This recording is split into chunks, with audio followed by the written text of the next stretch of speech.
ቃል እንግዲህ በራሱ ጊዜ ችግር እየፈጠረ ነው ማለት ነው። የማይታመን ሰው እያመነ እንግዲህ ይቺ ሜርሲ እነሱን ለማጣላት እንግዲህ ቁማ ተነስታ እሱ ደግሞ እንግዲህ ግዴታ ታላመንከኝ ብላ ስትለው እሺ በቃ ልመንሽ ምንድን ነው የምትነግረኝ ምናምን ብሎ እንግዲህ ፂ ልታገባ ነው ብላ ጭራሽ እየሌለ ነገር ሁለቱን ልጆች ለማራራቅ እንግዲህ ከበፊትም ጀምራ በፂና በቃል ስለምትቀና እንዴት እኔን አይወደኝም እያለች እንግዲህ ዙሪያህን ተመልከት፣ ብዙ ሴት እኮ አለ፣ ብዙ ሴት እኮ ይፈልግሃል። እንዴት አንዲት አባቱ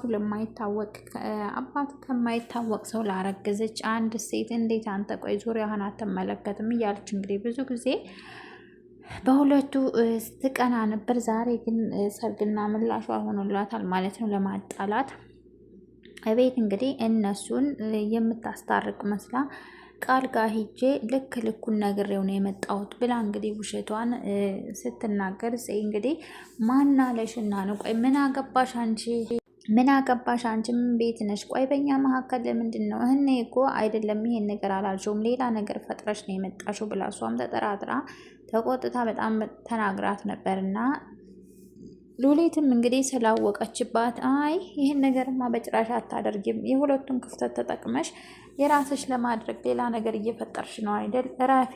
በእነዚህ በልጆች የነሱ መጣላት አይተሽ ክፍተት አትፍጠሪ በእነሱ መካከል ብላ ራሱ ሉሊት እንኳን ራሱ ተናግራት ነበረ።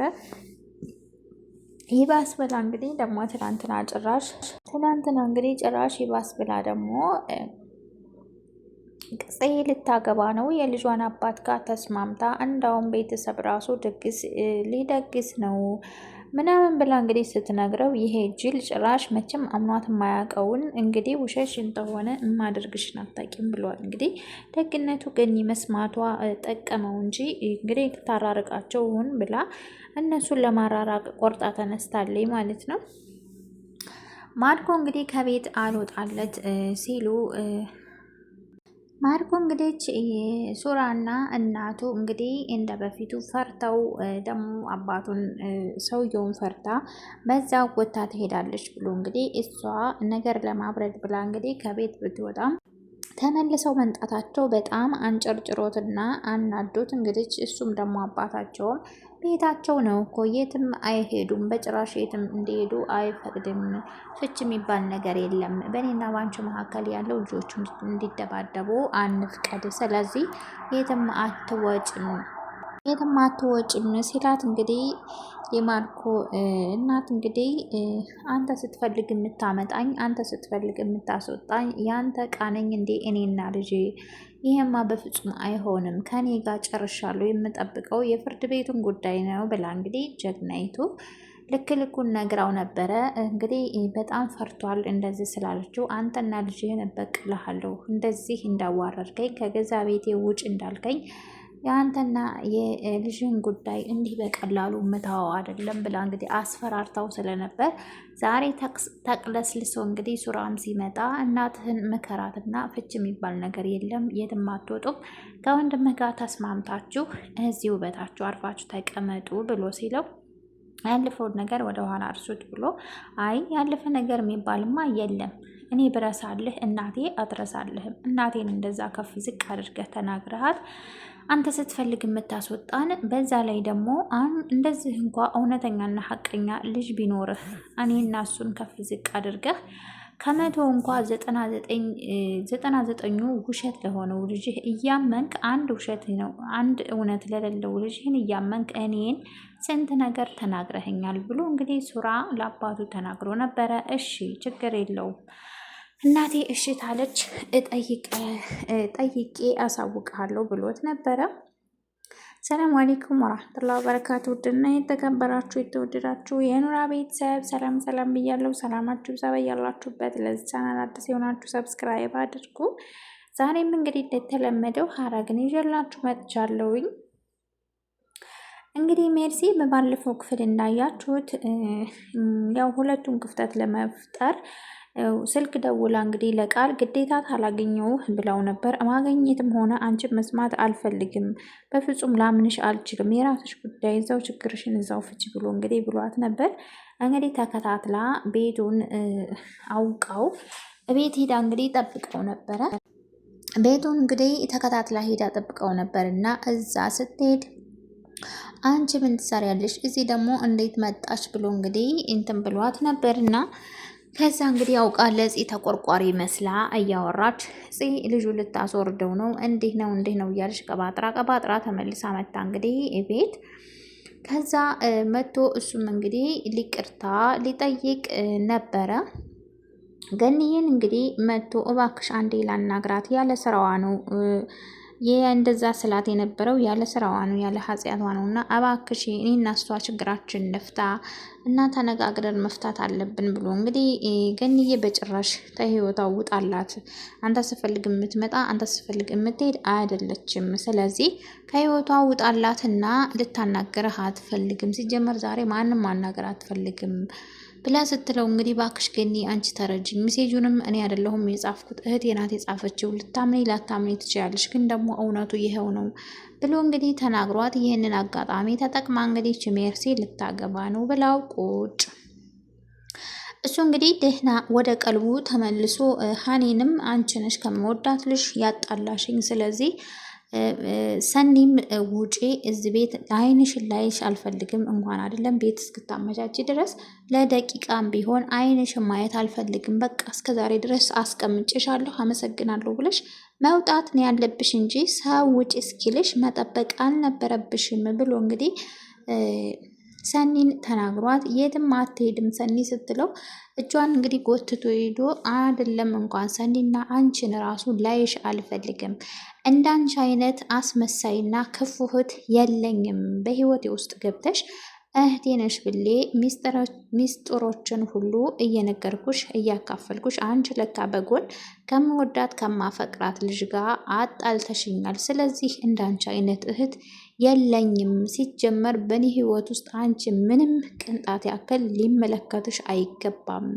ህይወቴን አበላሽተሽዋል። ካሁን በኋላ አታስፈልጊኝም። ወደ መጣሽበት ተመለሽ፣ ትኬት ቆርጥልሻለሁ ብሎ እንግዲህ ብሏት ደህና ትክክለኛ ውሳኔ ወስኖ እሷም ደህና አፏን ዘግታ እንድትቀመጥ ነበር ያደረገው። እህቱን እንግዲህ እሷ ያው ተቀያይራ ደዛም ሆና ልታርፍ አልቻለችም። ሰኒን እንግዲህ የትም አትሄጂም እንኳን አንቺንና እኔንም ነበር ውጭ ያለው፣ ግን አንቺም የትም አትሄጂም እኔም የትም አልሄድም። ስለዚህ በፍጹም ያቺ ሴት ለወንድሜ ህይወት ውስጥ እንድትገባ አልፈቅድላትም ብላ እንግዲህ ጭራሽ ደግሞ እልኋን ይዛለች። ከዛ እንግዲህ ቀጥታ ሄዶ ይቅርታ ሊጠይቅ ነበር የሄደው። መስኪን በጣም ነው የሚያሳዝነው። ወደ ቀልቡ ተመልሶ ሲያበቃ እንግዲህ በመካከላቸው ክፍተት እየፈጠረ እዛ እነዛ ሁለቱ ሰኒና ሀኒ ቤት ደግሞ እቺ ሰላቢ ሜርሲ እንግዲህ ሾካካ ሁን ብላ ለማጣላት መቼም ይሄን ነገር እውነቱን መስማቱ አይቀርም። እነሱም ደግሞ ሁለቱም ስለሚዋደዱ መታረቃቸው አይቀሩም እና የዛን ጊዜ እንግዲህ ምን እንደሚበቃት ሉሊት ራሱ ክፍተታቸውን ተጠቅመሽ አንቺ ልትገቢ ነው አይደል? የማይወድሽን ሰው እንደዚህ አትሆኒ፣ ምንም ቢሆን በእነሱ መካከል እንድትገቢ አልፈቅድልሽም። የሌለ ነገር እየፈጠርሽ ለልጁ ምንም ነገር አትበይው። በሁለቱ መካከል ክፍተት በመካከላቸው ለመግባት እየሞከርሽ ነው ብላ እንግዲህ በተደጋጋሚም ነግራት ነበር። በቃ ዝም በይ እያለች እንግዲህ ለሉሊት ምላሿን ሰጥታ ነበረ። እንግዲህ ገንዬ ተናዳ ዳግም እንግዲህ እውነት መስሎት እንግዲህ ለቃል እንደ ቁም ነገር ወስዳ እያወራችው እሱም ደግሞ ሰዓት ጎርሶ ሲናደድ አይቶ እንግዲህ ቆይ እንዴት እኔ ቤተሰቡ አባል አይደለውም እንዴ? እንዴት ነው እንደዚህ እኔን እንዴት ነው እኔ የማልሰማው? ስታገባ እንዴት አልሰማም እያለ እንግዲህ ተናዶ ልክ ቃል እያበደ ወጥቶ እሱ ሶፋ ላይ ቁጭ ብሎ ተቆጥቶ እንግዲህ እናቱ ገንዬ ስትመጣ እንግዲህ የኔ ልጅ ምን ሆነህ ነው? ምን ሆነህ ነው እንደዚህ ያኮረፍከው? ምን ሆነህ ነው ተናገር ስትለው ቆይ እኔ ቤተሰቡ አካል አይደለሁም እንዴት ነው እኔ ሰርገን ያክል ነገር ማልነገረው ብሎ እንግዲህ ገንዬን አስቋት ነበር። ማነው ሊያገባ ነው? ቆይ ማነው የሚያገባው ስትለው ልታገባ አይደል እንዴ ብሎ እንግዲህ ሰኒ ሜርሲ እንደነገረች ስታወራ ለቃል በቁም ነገር ስታወራ እንደሰማት ሲነግራት ገንዬ በጣም ነበር የተናደደችው። በጣም ነበር እንግዲህ ያበደችው የተናደደችው።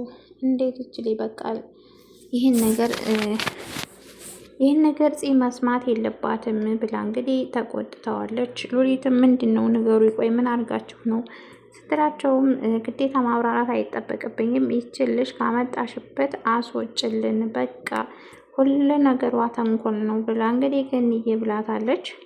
ሉሊትም እንግዲህ ምን ተፈጥሮ ነው? ቆይ ምንድን ነው ነገሩኝ እያለ ነበር።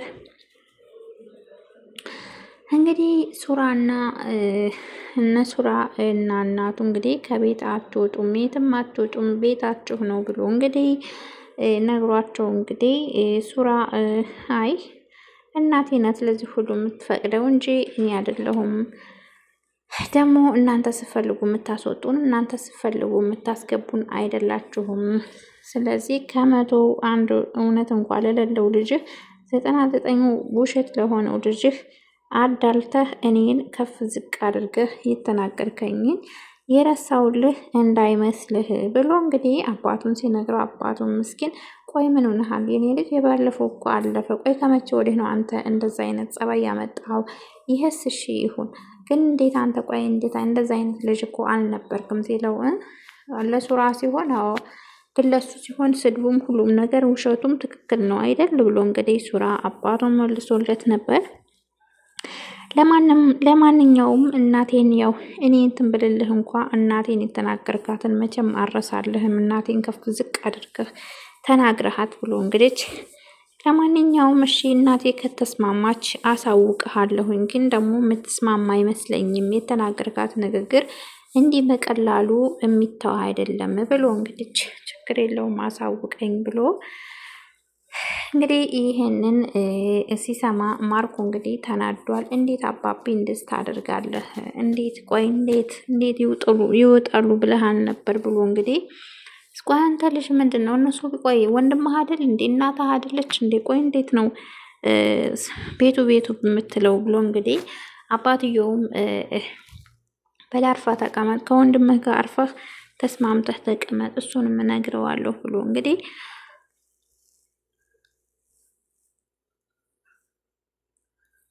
ሱራ እንግዲህ እናቱ ጋር ከሄደ በኋላ እናቴ እኔ አባቤን አንድም ቃል ቢሆን ቀጥ ብዬ መናገር አልፈልግም። እውነት አባቤ ከልቡ አይመስለኝም። አባቤ ይሄ ማርኮን ወንድሜ ማርኮን ነው እንጂ እንደዚህ ላይ ያደርጋለሁ አባቤ ይሄንን ያደርጋል ብዬ አላስብም ብሎ እንግዲህ ሲላት አይ አባት መቼም አይቀየርም። ስለዚህ የሚሆን ነገር የለም እንደዚህ አድርጎ አዋርዶ አስወጥቶኝ በፍጹም አይሆንም ብላ እንግዲህ ይመልሳለታለች። ከዛም እንግዲህ ማርኮ ቀስ ብሎ እኔ አንዴ ላናግርሽ ብሎ እንግዲህ አባቤ እኮ እንዳትወጡ የፈለገው ድርጅቱንና ቤቱን እንዳትካፈሉት ነው። ስለዚህ ለእናንተ አስቦ እንዳይመስልሽ አስቢበት። በፍጹም እንደዛማ ባይሆን ኑሮ ባላስወጣችሁ ነበር። በቀደም ለምን አስወጣችሁ? ለምንስ መልሳችሁ? አስቢበት ብሎ እንግዲህ ሲነግራት ተሳስተሃል፣ እኔ አንተን መቼም አላምንህም። ሌላ ሰው ብሎ ቢሆን አምነው ነበር፣ ግን አንተን ላምነህ አልችልም። ደግሞ ሲቀጥል እንዴት ነው አባትህን መተህ እኔ ጋር የምታማው ስትለው እንግዲህ እኔ ያው ለህሊናዬ ልንገርሽ ብዬ ነው እንጂ አባቤ እናንተን አይፈልጋችሁም ብሎ እንግዲህ ሆን ብሎ ደግሞ ወደ በአባቱ ስለተናደደ ለምን መለሳቸው እንደዛ ብሎ ሲያበቃ ብሎ ተናዶ እንግዲህ ደግሞ አሁን ሊያጣላቸው ነው ማለት ነው። ወይ ማርኮን እንደው ምን ይሻልሃል? ማርኮን ሜርሲን ሰኒን በቃ መጋለጥ አለባቸው። የእነሱ ስራ ማጋለጥ አለ ማለት ነው። እና ቤተሰብ እንግዲህ ሰብስክራይብ፣ ላይክ፣ ሸር አድርጎ ሐረግ ድራማ እንግዲህ ይህን ይመስላል። ፂና ቃል መታረቅ አለባቸው። ወይ ሜርሲ የጓደኛ ምቀኛ እንደው